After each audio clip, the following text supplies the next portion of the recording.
ខ្ញុំបិទ sticker ឲ្យឡើងចូលហ្មងនេះខាងក្រោយគេហុកឆ្មាហ្មងមកអាន unboxing ឡើងផ្នែកគេសម្រាប់ចូលឆ្នាំអ្នកលក់ឲ្យតាគៀបទៀតអានេះគៀបមិនគេគៀបចាអូគៀបនេះអូខ្ញុំទិញឡាន2នេះមកគូហើយនេះមកគូទៀតអ្នកលក់ថែមឲ្យបងមានកំប៉ុងដាក់ឡាន2ហើយទៅចាប់ឡានមានភីមប្រផាច់ទៀតទឹកលាងឡានហើយនឹងទឹកបតក់ភ្នែកអានេះឡានរបស់ប្រអប់នេះបងឡាននេះវិញរបស់ប្រអប់នេះបងអានេះបែបប្រោនណាខ្ញុំចង់សាកអានេះស្អាត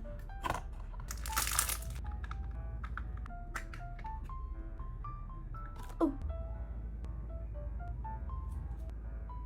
ធាមវាមកសតុះសិនណាចាំទៀតចាំពាក់ឲ្យមើលថាវាចេញពណ៌អី yes ខ្ញុំហើយឥឡូវខ្ញុំមកដាក់បងអានេះខ្ញុំដាក់មកជាហៀងហ្នឹងណាទៅដូចអត់សូវប្លែកហ្មងចុះអ្នកវាអត់សូវប្លែកពេកគេខ្ញុំសាក់មកប្លែកអត់ទៅដូចពស់អត់ដែលអត់សូវប្លែកគេសំខាន់មកពីប្រផាត់នេះខ្ជុលទុកបិទពេលចូលឆ្នាំអ្នកមុនស៊ីហមបិទឲ្យពេញមុខក៏ដូចទៅដែរឥឡូវលើណាសុកអត់ដឹងថាស្អីមកខំមាត់ឡងប៉ោងនេះ